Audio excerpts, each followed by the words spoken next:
She read excerpts from his letters and from the heartfelt testimonials of people he had helped reunite with their families. Samuel's story reminds us that history isn't just about dates and events, she said. It's about people making choices about how to respond to injustice, about whether to let cruelty define them or to define themselves through their response to cruelty. James concluded the speeches by returning to the photograph itself. An enlarged version of it was displayed next to the memorial, accompanied by a detailed explanation of what the image showed and what had ultimately been discovered in Samuel's eyes. This photograph was meant to document white supremacy, James said, his voice filled with emotion.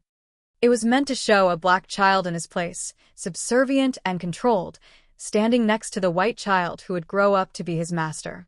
But Samuel refused to play that role, even in a photograph. He looked away. He looked at what he was being forced to witness. And in doing so, he created a record of truth that survived for 167 years. He turned their tool of oppression into his own powerful tool of testimony. After the speeches, people walked slowly around the curved memorial wall, searching for names they recognized, ancestors, relatives, people whose stories they had heard countless times in family histories. Some reverently placed flowers at the base of the wall. Others took photographs or made rubbings of particular names, wanting to preserve the connection to their past. The bronze statue of Samuel quickly became a focal point, with people sitting on the bench beside him, gently touching his hand and leaving small tokens and notes as expressions of their gratitude. As the afternoon wore on and the crowd began to thin, James and Maya stood together in front of the memorial, silently watching the sun set behind the trees. "He did it," Maya said softly, her voice filled with awe. "He made sure they weren't forgotten. 200 families reunited, hundreds of names preserved, his mother found, his own children raised in freedom. He did it," James nodded, his thoughts drifting back to the 12-year-old boy in the photograph, forced to witness unspeakable horror, his eyes capturing a moment of unspeakable cruelty. And then thinking about the incredible man that boy had become, determined, compassionate, and relentless in his mission to heal the deep wounds that slavery had inflicted. The photograph was supposed to teach Thomas about owning people, James said. Instead, it ended up teaching all of us about Samuel, about dignity, resistance, and the enduring power of refusing to forget. They stood in silence as darkness fell, the memorial lights gently illuminating the names on the wall and the bronze figure of Samuel with his notebook, forever documenting, forever remembering, forever bearing witness. A year after the memorial dedication, James and Maya published their complete research in a comprehensive book titled The Boy Who Witnessed, Samuel's Story and the Power of Remembrance. The book included high-quality reproductions of the daguerreotype, complete transcriptions of Samuel's notebook, detailed historical context about slavery and family separation, and insightful reflections on how collective memory shapes our understanding of justice and healing. The book quickly became a national bestseller and was used in classrooms across the country. It sparked important conversations about how slavery's legacy continues to affect African American families to this day, about the critical importance of genealogical research and documentation, and about the vital role of memory in confronting historical trauma. But the most profound impact came from something completely unexpected. Inspired by Samuel's notebook, a powerful coalition of genealogists, historians, and descendants of enslaved people launched the Samuel Project, a massive collaborative database designed to help people trace family connections that had been severed by slavery. The project ingeniously combined modern technology, DNA testing, digitized records, and artificial intelligence to scan historical documents with the unwavering human dedication that Samuel had so beautifully exemplified. Within just 2 years, the Samuel Project had helped more than 3,000 people find invaluable information about their enslaved ancestors. Some discoveries were relatively simple, a name, a location, a date. Others were incredibly profound, joyous reunions between branches of families that had been separated for generations. James and Maya continued their important work, consulting with the Samuel Project and pursuing other avenues of research into the lives of enslaved people.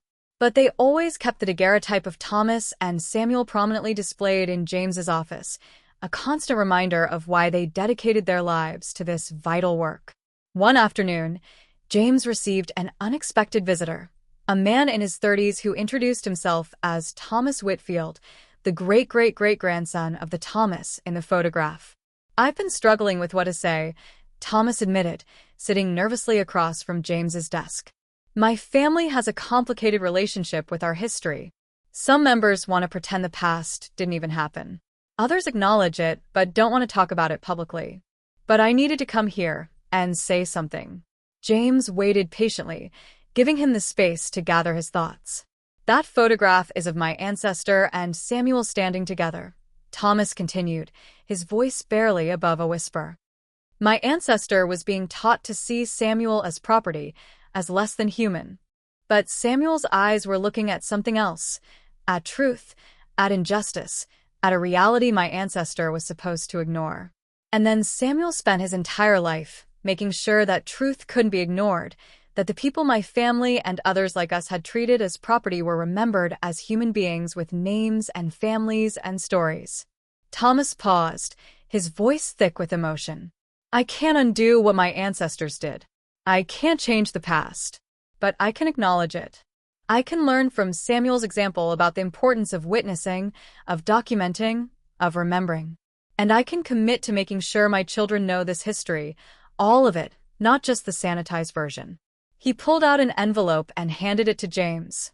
"This is a donation to the Samuel Project in Samuel's name and in my ancestor's name. I know it doesn't balance any scales or make anything right, but it's something." After Thomas left, James opened the envelope. The check was for $50,000. James immediately contacted Dr. Lorraine Samuel to tell her about the generous donation and to see if she wanted to be involved in deciding how it would be used. They decided together that the money would fund scholarships for descendants of enslaved people who were pursuing graduate degrees in history, genealogy, or archival work, training the next generation to carry on the vital work that Samuel had begun so many years ago. The photograph that had started this entire journey, the daguerreotype of two 12-year-old boys, one free and one enslaved, one looking directly at the camera and one looking away, had become more than just a historical artifact. It had become a catalyst for confronting painful truths, for healing broken connections, and for ensuring that the people who had been treated as property were finally recognized as the human beings they had always been. Every name mattered. Every person mattered. No one should ever be forgotten. That was Samuel's unwavering message, preserved in the reflection in his eyes, meticulously documented in his careful handwriting, and powerfully embodied in his decades of dedicated work. And now, more than 160 years after that photograph was taken, his message was finally being heard by thousands of people working tirelessly to heal the deep wounds that slavery had inflicted on the nation. Samuel had looked away from the camera that day in April of 1858, bravely refusing to participate in the false narrative his enslavers were trying to create. Instead, his eyes had captured a different truth, a truth about family separation, about trauma, about witnessing. But his life had also created another truth, a truth about resilience, about transformation, and about a love that refused to be extinguished by cruelty. The boy in the photograph had grown into a man who remembered. And in remembering, he had helped hundreds of people find their way home to each other. That was a legacy that was truly impossible to forget. Researchers zeroed in on the eyes of this enslaved boy. What they unearthed was simply unforgettable. Dr. James Mitchell had dedicated 15 years to the study of antebellum photography, and he believed he'd seen it all. Daguerreotypes, ambrotypes, and early paper photographs from the 1850s and 1860s had become so ingrained in his mind that he could accurately date most images within a year or two just by scrutinizing the clothing, photographic techniques, and the wear and tear on the plates. But on a frigid February morning in 2024, while sitting in his office at the University of Virginia, he came across a photograph that would shatter everything he thought he knew about bearing witness to history. The image had arrived as part of a sizable collection donated by the estate of a Virginia family whose ancestors had owned one of the largest plantations in Albemarle County before the Civil War. Most of the collection was fairly ordinary, Formal portraits, landscape scenes, documentation of property and buildings, standard fare for wealthy antebellum families trying to project an image of respectability and permanence. Then, James opened a small wooden case containing a daguerreotype that made him catch his breath. The photograph depicted two boys, both around 12 years old, standing side by side in what looked to be the front yard of a majestic plantation house. White columns were visible in the softly focused background, along with meticulously manicured gardens and a gracefully curved driveway. The image was remarkably well preserved, the silver surface still reflecting light after more than 160 years. The two boys were dressed almost identically. Both wore simple cotton shirts, dark trousers held up by suspenders, and sturdy work boots. Their clothes were clean, but showed signs of wear. At first glance, someone unfamiliar with antebellum photography might have assumed they were brothers or playmates of similar social standing. But James knew better. He could decipher the subtle but deliberate differences that marked one boy as free and the other as enslaved. The white boy stood on the left, his posture exuding confidence and ease. His face was turned directly toward the camera, meeting the lens with an open, almost challenging gaze. His expression conveyed entitlement, the unconscious assumption that the world existed for his benefit. One hand rested casually on his hip. Everything about his bearing communicated ownership, not just of the space around him, but of the very moment itself. The black boy stood to the right, positioned slightly behind and lower, as if the ground beneath him sloped downward. His posture was stiff, his shoulders held at an unnatural angle, his arms pressed tightly against his sides. His clothes, while similar in style, fit differently, slightly too large, either handed down or made without careful measurements. But it was the boy's face that truly captivated James' attention. Unlike the white boy, the enslaved child did not look at the camera. His face was turned approximately 30 degrees to the right, his gaze directed at something beyond the frame. His expression was carefully neutral, almost blank. James had encountered this expression before in countless photographs of enslaved people. It was a mask of survival. James couldn't tear his eyes away from the photograph. He cleared his desk of other work and positioned the daguerreotype case under his high-intensity examination lamp. He pulled out his jeweler's loupe and began meticulously studying every millimeter of the image, noting details that might provide context, identification, or dating information. On the back of the case, he found an inscription in faded ink. Thomas and Samuel, Riverside Plantation, April 1858. The handwriting was elegant, practiced, probably written by someone educated, someone who had the privilege of learning penmanship while others toiled in the fields. Thomas and Samuel, the white boy and the enslaved boy, given names, preserved in silver and glass, frozen in a moment that had occurred 166 years ago. James turned his attention back to the image itself. The photographic technique was sophisticated for 1858. The exposure was even, the focus sharp in the center where the boys stood. Whoever had taken this photograph knew their craft. The lighting suggested early morning or late afternoon, when the sun was lower and softer, ideal for portraiture. But why had this photograph been taken? What was its purpose? James had studied enough antebellum photography to know that images like this were relatively rare. Photographs were expensive, requiring specialized equipment and expertise. Most plantation owners commissioned formal portraits of themselves and their families, documentation of their grand houses, or occasionally images of prized horses or hunting dogs. Enslaved people appeared in photographs primarily as background elements, as markers of wealth, or as property to be cataloged and inventoried. But this photograph was different. The two boys were clearly the subjects, positioned centrally and deliberately. They were dressed similarly, standing close together. Yet everything about the composition emphasized their fundamental inequality. The white boy's direct gaze versus the black boy's averted eyes, the subtle difference in positioning, the body language that spoke volumes about power and subjection. James reached for his phone and called his colleague Dr. Maya Thompson, a historian specializing in slavery and the lived experiences of enslaved children. She answered on the third ring. "Maya, I need you to come to my office," James said without preamble. I found something that I think is important. A photograph from 1858. Two boys, one enslaved, one free. There's something about it that feels significant, but I can't quite articulate why. I'll be there in 20 minutes, Maya replied, hearing the urgency in his voice. While he waited, James continued examining the photograph. He noticed that the enslaved boy's hands were clenched into fists at his sides, the knuckles prominent even through the slight blur of the daguerreotype process. The white boy's hands were relaxed, open. Even their hands told a story about freedom and captivity, about ease and tension. When Maya arrived, James handed her the photograph without explanation, wanting her unfiltered first impression. She studied it in silence for several minutes, her expression growing more troubled. Finally, she looked up at James, her eyes bright with emotion. "Do you see his eyes?" she asked quietly. The enslaved boy, Samuel. "Yes, look at where he's looking. He's not just looking away from the camera.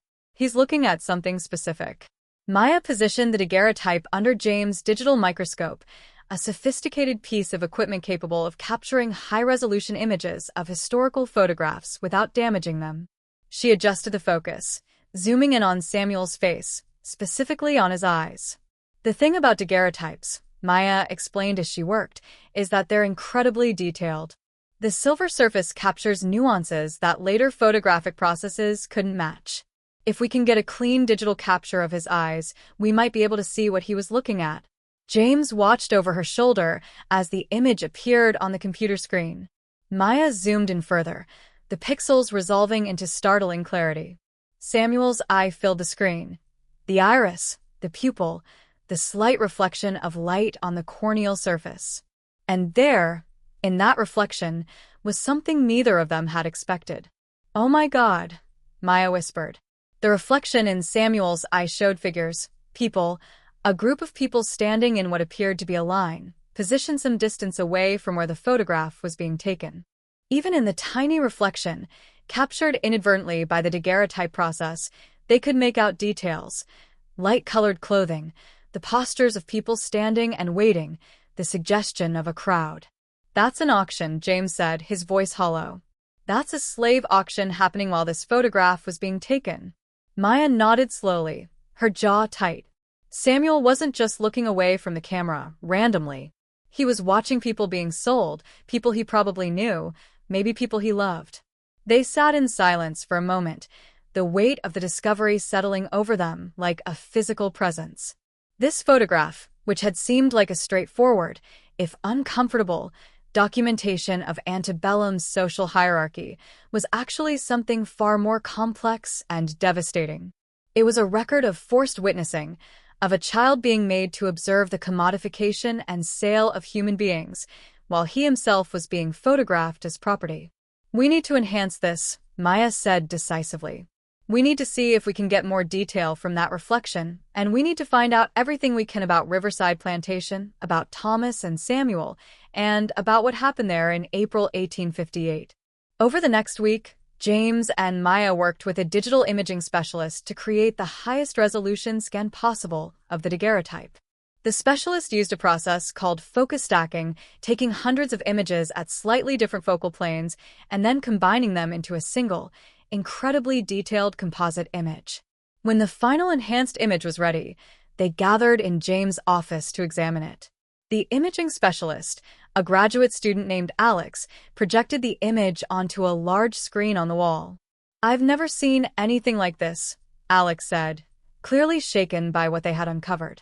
"The level of detail preserved in daguerreotypes is remarkable, but this is extraordinary and heartbreaking." The enhanced reflection in Samuel's eye revealed more than they had initially seen. The auction was clearly visible now, approximately 20 people standing in a rough line, with what appeared to be a platform or raised area where a man stood, presumably the auctioneer. Off to one side were several white men in formal clothing, likely buyers. The enslaved people waiting to be sold stood with various postures, some with heads bowed, others looking straight ahead, a few with children clinging to their legs. "Can we identify any of them?" James asked. "Not clearly enough," Alex replied. The reflection is still limited by the physics of optics and the resolution of the original daguerreotype, but we can see enough to know what's happening. Maya leaned closer to the screen. Look at the ground near the auction. Do you see that? James squinted. There appeared to be objects on the ground. Bundles, perhaps, or bags. Those are belongings, Maya said softly. When enslaved people were sold, they sometimes were allowed to take a small bundle of possessions, a change of clothes, maybe a blanket. James and Maya knew they needed to find out who Samuel was, not just his name, but his story, his life, what happened to him after this photograph was taken. They began with the plantation records, hoping that the family who had donated the collection might have preserved documentation about the people they had enslaved. They contacted the estate executive, a lawyer named Robert Whitfield, who represented the descendants of the original plantation owners. Robert was initially hesitant to provide additional materials, citing privacy concerns for the family. But when James explained the historical significance of their discovery, he agreed to grant them access to the plantation's archives. The archives were housed in a climate-controlled storage facility outside Charlottesville. James and Maya spent 3 days going through boxes of documents, ledgers, correspondence, bills of sale, inventory lists, and financial records. The meticulous record-keeping of the plantation's operations was both invaluable for their research and deeply disturbing in its cold, business-like documentation of human ownership. They found the first mention of Samuel in a ledger from 1846. Negro boy Samuel, born March 1846 to Rose, house servant. Healthy, value estimated at $100. Samuel had been born into slavery on Riverside Plantation. His mother, Rose, was listed as a house servant, which meant she likely worked in the main house rather than in the fields. The ledger tracked Samuel's growth and development like one might track livestock, notes about his health, his size, his aptitude for various tasks. By 1858, when the photograph was taken, Samuel was 12 years old and listed as a yard boy and stable hand. His monetary value had increased to $800, reflecting his age, health, and the skills he had developed. But it was another document that provided the context they had been seeking, a letter dated April 15, 1858, written by the plantation owner, Colonel Richard Whitfield, to his brother in South Carolina. Dear brother, the letter began, I am pleased to report that yesterday's sale was most profitable. We managed to move 18 head at favorable prices, including several prime field hands and a breeding woman with 2 children. The market remained strong despite the economic uncertainties in the North. I had young Thomas present for the auction, as I believe it essential that he learn the business of managing property and understand the natural order of things. I also ensured that Rose's boy Samuel was present as a reminder of what befalls those who might consider flight or disobedience. The boy watched the entire proceedings with appropriate solemnity. The daguerreotype man was here as well, capturing an image of Thomas with Samuel. I believe it will serve as a useful record of Thomas's education and responsibility. Maya read the letter 3 times, her hands shaking with anger. He made Samuel watch the auction as a threat, as a way to control him through fear. And he had the photograph taken to commemorate Thomas's education in the business of slavery. James felt sick. The photograph they had been studying wasn't just documentation. It was a tool of psychological torture, a deliberate reminder to an enslaved child of his powerlessness and the constant threat of separation from everyone he knew and loved. We need to find out if Rose was sold that day, Maya said urgently. If Samuel's mother was among those 18 people sold. They returned to the ledgers, searching for any record of Rose after April 1858. It took hours of cross-referencing and careful reading, but finally they found it, a bill of sale dated April 14, 1858. Rose had been sold to a plantation owner in Georgia for $600. The notation beside her name read, "Good house servant, healthy, age approximately 28." Samuel had watched his mother being sold. He had stood there, 12 years old, and watched the only family he had ever known being taken away forever. And then, immediately after, he had been forced to stand beside his enslaver son and pose for a photograph. With the knowledge that Samuel had witnessed his mother's sale, James and Maya returned to the archives with renewed urgency. They needed to understand the full scope of what Samuel had experienced that day, and they needed to find out what had happened to him afterward. They located the complete auction records from April 14, 1858. The document was written in neat, business-like handwriting, listing each person sold, their age, skills, physical description, and sale price. Reading it felt like witnessing a crime, each line a violation of human dignity recorded with bureaucratic precision. The 18 people sold that day included Rose, 28, house servant, sold to Mr. Gerald Thompson of Savannah, Georgia for $600, Samuel's mother. Jacob, 42, field hand, sold to Mr. William Harrison of Richmond, Virginia for $950. Mary, 35, cook, sold with her 2 children, Daniel, 8, and Hannah, 6, to Mr. Charles Morton of Charleston, South Carolina for $1,400 total. Elijah, 19, blacksmith, sold to Mr. Robert Davis of Atlanta, Georgia for $1,200. The list went on. Each name represented a person, a life, a network of relationships torn apart. Several were sold as lots, mothers with children, siblings sold together to make them more marketable. Others were sold individually, families deliberately separated to different states, making reunion impossible. Maya created a database of all 18 people, noting where they were sold and to whom. If we can trace where they went, we might be able to find out what happened to them. Some of them might have descendants who don't know this part of their family history. While Maya worked on tracing the sold individuals, James focused on finding more information about Samuel's life after the auction. What happened to a boy forced to watch his mother being sold? How did he survive the psychological trauma? Did he ever see Rose again? The plantation ledgers showed that Samuel continued working at Riverside for the next 3 years. The entries were brief notations about his tasks, his health, his behavior. In 1859, there was a note. Samuel attempted flight, recovered, punished. The clinical language barely concealed the violence implied. Samuel had tried to run away.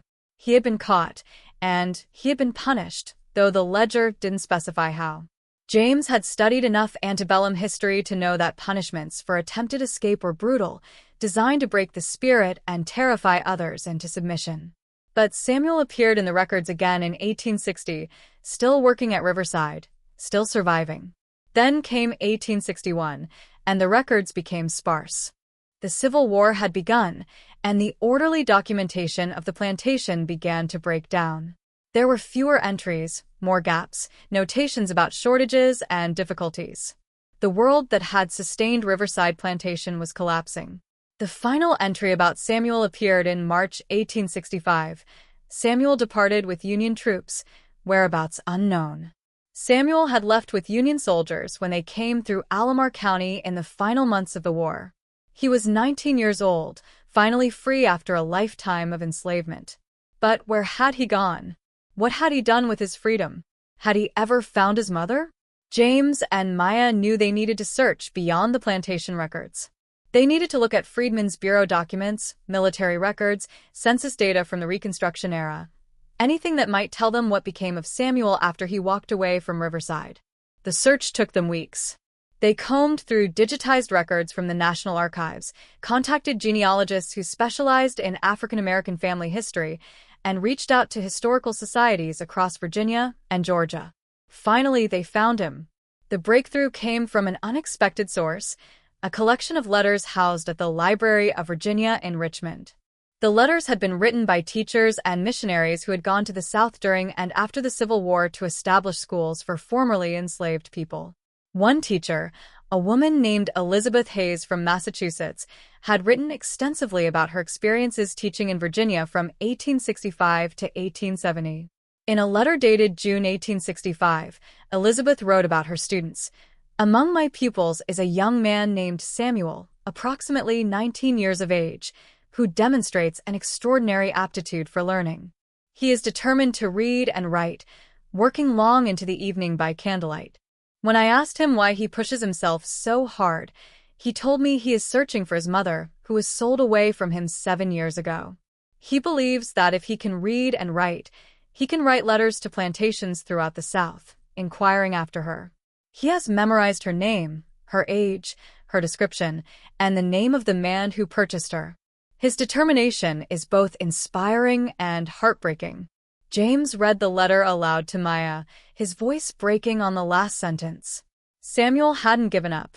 Even after 7 years, even after everything he'd endured, he was still looking for Rose. They found more references to Samuel in Elizabeth's correspondence.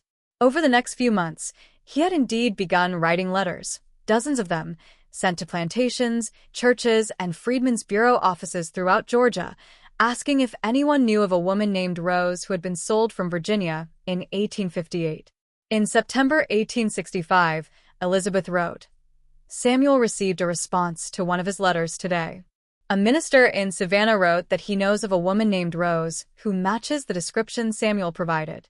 She is working as a laundress and living in a small community of freed people near the city." Samuel departed immediately, walking the nearly 500 miles to Georgia. "I gave him what money I could spare and prayed for his safe journey and for the reunion he has dreamed of for so many years." Maya wiped tears from her eyes. "Did he find her? Please tell me he found her." They searched through more documents, their hands shaking with anticipation and fear. The answer came in a letter Elizabeth received in November 1865, forwarded from Samuel himself. His handwriting was careful and unpracticed, but legible. "Dear Miss Hayes," he wrote, "I found my mother. She is alive and well. When I saw her, she did not recognize me at first, as I have grown so much. But then she knew my eyes and she called my name, and we held each other and cried. She thought I had been sold or killed during the war. She thought she would never see me again. Thank you for teaching me to write so I could find her.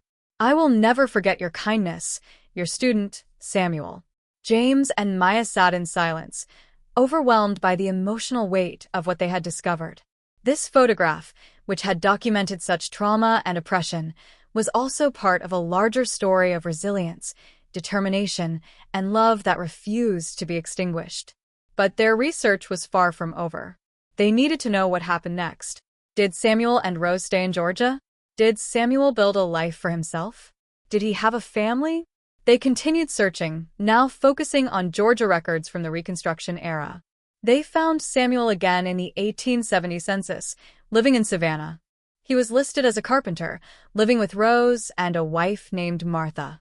By 1880, the census showed 2 children, a daughter named Rose and a son named Elijah. Samuel had named his daughter after his mother, and his son after one of the people sold alongside Rose that day in April 1858. He was keeping their memories alive.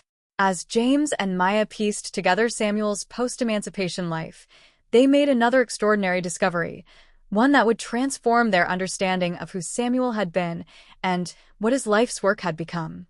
In a collection of papers from a black church in Savannah, preserved by the local historical society, they found a notebook. It was small, bound in worn leather, its pages yellowed and fragile. The handwriting inside was the same careful script they had seen in Samuel's letter to Elizabeth Hayes. The notebook contained lists, pages and pages of names, organized by date and location. Each entry included a name, an approximate age, a physical description, where the person had last been seen, and where they had been sold to. Some entries had notes beside them. Found in Atlanta, 1867, or reunited with sister in Charleston, 1869, or simply deceased. It took them several moments to understand what they were looking at. He was documenting everyone, Maya said, her voice filled with awe. Everyone who had been sold from Riverside, and probably from other plantations too. He was trying to help people find their families. The first page of the notebook began with the date, April 14th, 1858, the day of the auction Samuel had been forced to witness. Listed there were the 18 people who had been sold that day, each entry meticulously detailed. Rose, his mother, was the first name, but the list continued far beyond those 18. Page after page contained hundreds of names, people Samuel must have heard about, learned about, or met during his travels. He had been collecting information, creating a database of separated families, and apparently helping people reconnect. A letter tucked into the back of the notebook dated 1872, provided more context. It was from a man named Robert, writing to thank Samuel for helping him find his brother, who had been sold to Louisiana before the war. "Because of your records and your assistance," Robert wrote, "I was able to locate my brother after 14 years of separation. He has children I never knew existed. My family is whole again because of your dedication. May. God bless you for the work you do." James and Maya uncovered even more evidence of Samuel's tireless efforts in other archives. They found references tucked away in Friedman's Bureau reports, mentions in old church records, and heartfelt testimonials from individuals who had been miraculously reunited with their loved ones, all thanks to Samuel's unwavering commitment. Samuel had channeled his personal trauma into a powerful purpose. The horrific auction he was forced to witness as a young, impressionable 12-year-old boy, the devastating separation from his mother, the agonizing years he spent desperately searching for her, every single one of those experiences shaped him into a man who dedicated his entire life to mending the deep, festering wounds that slavery had inflicted on countless families. He remembered them all, Maya said softly, her voice filled with reverence as she carefully turned the delicate pages of the old notebook. Every single person who was sold on that dreadful day, everyone he had ever heard about who had suffered a similar fate, he remembered them. He painstakingly wrote down their names, and he tirelessly helped them find their way back to each other. They discovered records proving that Samuel had traveled extensively throughout Georgia, South Carolina, and Florida during the 1870s and 1880s. He was always carrying his precious notebook, always diligently collecting names and pieces of information, and always selflessly helping people search for their long-lost relatives. In 1885, an article in the Savannah Tribune, one of the very first African-American newspapers in Georgia, highlighted Samuel's remarkable work. The headline proudly proclaimed, "Local carpenter helps hundreds reunite with families torn apart by slavery." The article described Samuel as a quiet, unassuming man of extraordinary dedication who carried with him a meticulously kept record of names and places. This invaluable record had helped countless freed people locate relatives they had long believed were lost forever. The journalist had asked Samuel what motivated him to do this challenging, often heartbreaking work. Samuel's response, which was directly quoted in the article, brought tears to both James's and Maya's eyes. "When I was 12 years old, I was forced to watch my own mother being sold," Samuel had said. "I witnessed 17 other people being sold that same day. I made it my mission to memorize every single name, every single face. I promised myself that if I ever became a free man, I would find my mother, no matter what it took. And I did. But there are still thousands of people out there who are still searching, still desperately hoping. As long as I can help even one more family find their way back to each other, I will keep doing this work. Every name matters. Every person matters. No one should ever be forgotten." James and Maya were keenly aware that they had stumbled upon something truly profound. It wasn't just a significant historical discovery, it was a deeply moving story that needed to be shared with the entire world. The photograph of young Samuel, just 12 years old, forced to bear witness to a slave auction while standing beside his enslaver son, was undeniably powerful on its own. But knowing what Samuel had gone on to accomplish with the rest of his life, how he had bravely transformed his own personal trauma into a selfless mission of reunion and healing, elevated the story to something truly extraordinary. They made the decision to present their groundbreaking findings at the annual conference of the Association for the Study of African American Life and History, which was scheduled to take place in Charleston, South Carolina, in September of 2024. The location felt deeply significant. Charleston had been one of the largest and most notorious slave trading ports in North America, a city where countless families had been brutally torn apart. Their presentation was scheduled for the main conference hall, and word had quickly spread about the remarkable nature of their discovery. When James and Maya arrived at the hall, they found it completely packed with historians, genealogists, descendants of enslaved people, and journalists. The energy in the room was palpable. A powerful mixture of anticipation and solemnity hung in the air. James began by displaying the original daguerreotype on the large screens, meticulously explaining its provenance and the initial details they had observed. The audience studied the image in stunned silence. Thomas was staring directly at the camera, while Samuel was pointedly looking away. The subtle but unmistakable markers of power and subjugation were clearly evident in their postures and positions. Then, Maya took over, walking the audience through their painstaking process of enhancing the image and ultimately discovering the reflection in Samuel's eyes.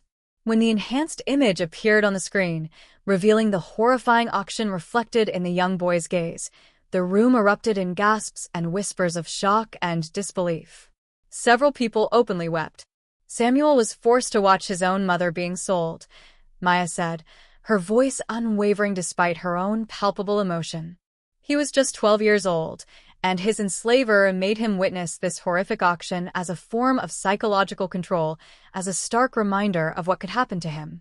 And immediately afterward, he was made to pose for this photograph, standing next to his enslaved son, as if they were equals, as if the unspeakable horror he had just witnessed hadn't even happened. James then presented the meticulously researched documents they had discovered, the auction records, the heartfelt letters from Elizabeth Hayes, and Samuel's own precious notebook, filled with names and fragments of stories. He told the incredibly moving story of Samuel's desperate search for his mother, his eventual and joyous reunion with her, and the decades he dedicated to helping others find their own separated family members. Samuel didn't just survive, James said, his voice resonating with conviction. He transformed his pain into a powerful purpose. He remembered every single name from that horrific auction in 1858, and he spent the rest of his life making sure that other people weren't forgotten, that other families had a chance to be reunited. The audience sat in stunned silence as James displayed pages from Samuel's notebook on the screen, the careful, elegant handwriting, the meticulous records, and the heartwarming notations about successful reunions. We estimate that Samuel helped reconnect more than 200 families during his lifetime, Maya concluded, her voice filled with awe. 200 families who might never have found their way back to each other without his unwavering dedication. He turned witnessing into powerful testimony, trauma into healing, and forced memory into deliberate remembrance. When they had finished their presentation, the room erupted in applause that lasted for several minutes. People stood, many still wiping away tears, acknowledging not only the historical significance of their discovery, but also the profound humanity of Samuel's story. During the question-and-answer session, a woman in the back of the room cautiously raised her hand. She identified herself as Dr. Lorraine Samuel, a genealogist from Atlanta. "Samuel is my great-great-grandfather," she said, her voice shaking with emotion. "I grew up hearing stories about him, about how he helped people find their families. But I never knew about the photograph. I never knew about what he had witnessed as a child. Thank you for finding this, for telling his story." After the presentation, dozens of people eagerly approached James and Maya. Several were descendants of people whose names appeared in Samuel's notebook, their faces filled with gratitude and wonder. Others were researchers who were eager to help trace more of the people Samuel had documented. A documentary filmmaker inquired about securing the rights to tell Samuel's incredible story on the big screen. A museum curator from the Smithsonian inquired about acquiring the daguerreotype and the notebook for their prestigious collection on African American history. In the months following the conference, Samuel's story spread like wildfire. Major newspapers picked it up, the New York Times, the Washington Post, the Guardian, all sharing his remarkable tale with the world. The photograph and the enhanced image showing the auction reflection were published widely, always with careful and sensitive context about what they represented and what Samuel had gone on to accomplish with his life afterward. The story resonated deeply, particularly among African Americans whose own family histories had been fractured and irrevocably altered by the horrors of slavery. Genealogy organizations reported a massive surge in people searching for their enslaved ancestors, many of them inspired by Samuel's unwavering determination to find his mother and to help others do the same. James and Maya were invited to speak at universities, museums, and community centers across the country. They always emphasized that Samuel's story wasn't just about the past. It was about resilience, about refusing to let trauma have the final word, about the enduring power of remembering and documenting the truth. In June of 2025, the city of Charlottesville, working in close collaboration with the University of Virginia and the descendants of Samuel, announced plans to erect a permanent memorial near the site of the former Riverside plantation. The memorial would honor not only Samuel, but also all the people whose names appeared in his precious notebook, the 18 souls who were sold on that fateful day in April of 1858, and the hundreds more he had painstakingly documented and helped reunite with their families over the years. The memorial was designed by Marcus Freeman, a talented Black sculptor from Richmond. It consisted of two main elements: a life-size bronze statue of Samuel as an adult, sitting on a bench with his notebook open on his lap, and a curved wall inscribed with names. All the names from his notebook that could be verified through historical records. The dedication ceremony took place on a warm September morning, exactly 167 years after the photograph had been taken and the auction had occurred. More than 500 people gathered, including dozens of Samuel's descendants and descendants of people whose names appeared in his notebook. Dr. Lorraine Samuel, his great-great-granddaughter, spoke first. She was a distinguished woman in her 60s, a professor of African American history, and she carried herself with a quiet dignity that immediately reminded James of the unwavering determination he had seen in Samuel's own writings. "My great-great-grandfather experienced one of the worst traumas imaginable," she began, her voice strong and clear. As a child, he was forced to watch his own mother being sold and taken away from him. He lived in bondage for 7 more long years after that, carrying that deep wound with him every single day. When freedom finally came, he could have chosen to try to forget, to bury the pain deep inside, and never look back. Instead, he chose to remember. He chose to document. He chose to help others heal. That choice, to transform suffering into selfless service, is his greatest legacy. She paused, her gaze fixed on the bronze statue of Samuel with his notebook. He taught us that remembering is an act of resistance, that documentation is sacred, and that every name matters, every person matters, and every family torn apart deserves to be made whole again, if at all possible. His notebook wasn't just a list of names, it was an act of love. Maya spoke next, describing the arduous research process and what they had learned about Samuel's life and his extraordinary accomplishments.